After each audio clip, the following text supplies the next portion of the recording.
નમસ્કાર, Indian polity lecture number 2માં આપનું સ્વાગત છે। આજે વાત કરીશું આમુખની। તો અર્ધ સમવાયી તંત્ર એટલે કે એવી રાજ્ય વ્યવસ્થા કે જેમાં કેન્દ્ર સરકાર અને રાજ્ય સરકાર બંનેનું અસ્તિત્વ હોય, પરંતુ બંધારણીય રીતે કેન્દ્ર સરકારને વધુ મજબૂત ગણવામાં આવે।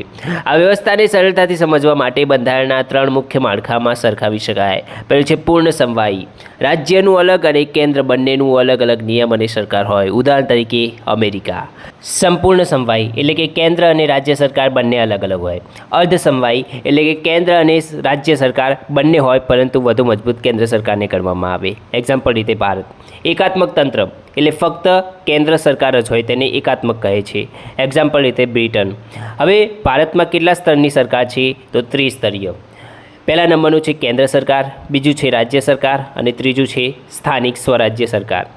હવે એક નોંધ લેવા જેવી છે કે 74માં સુધારા દ્વારા સ્થાનિક સ્વરાજ્યની સંસ્થાઓને બંધારણીય દરજ્જો મળ્યો।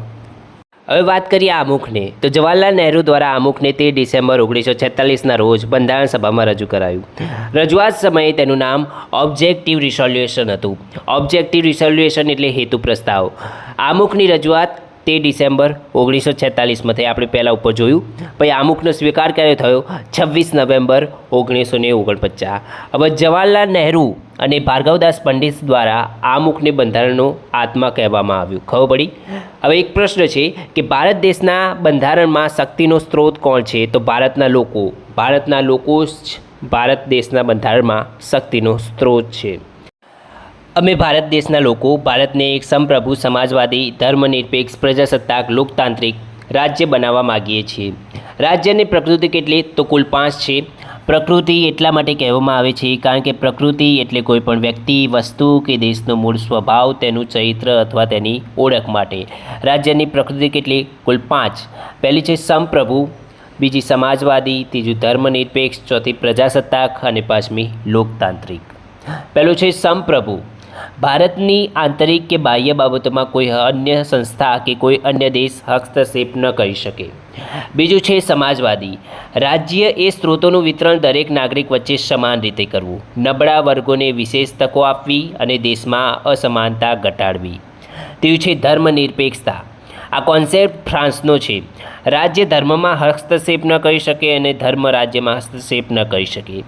રાજ્યનો કોઈ ધર્મ હોતો નથી। મૂળભૂત અધિકારોમાં અનુચ્છેદ 25થી 28માં ધાર્મિક સ્વતંત્રતાના અધિકારોમાં ધર્મનિરપેક્ષતા દર્શાવાઈ છે। ચોથું છે લોકતાંત્રિક। લોકતાંત્રિકમાં શાસન 2 રીતે થાય, એક તો પ્રત્યક્ષ અને બીજું અપ્રત્યક્ષ। પ્રત્યક્ષ એટલે કે તમે જાતે શાસન કરો છો, અપ્રત્યક્ષ એટલે આપણે શાસન કરતા નથી, આ શાસન આપણા પ્રતિનિધિઓ કરે છે, ધારાસભ્યો, જેને આપણે ચૂંટીને લાવ્યા છીએ તે। ભારતમાં આ પ્રત્યક્ષ શાસન છે। જનતા તેના પ્રતિનિધિ દ્વારા શાસન ચલાવે છે। નિયમિત ચૂંટણી થાય છે। સંસદીય પદ્ધતિથી ચાલતું આ શાસન પ્રણાલી છે। પાંચમું છે પ્રજાસત્તાક। આ કોન્સેપ્ટ ફ્રાન્સનો છે। ભારત રાજ્યના વડા રાષ્ટ્રપતિ, વંશ પરંપરાગત ન રહેતા દેશના કોઈપણ નાગરિક રાજ્યના વડા અથવા દેશના વડા બની શકે છે તથા તેના સર્વ નાગરિકોને સામાજિક, આર્થિક અને રાજકીય ન્યાય મળે અને તકો અને દરજ્જાની સમાનતા મળે।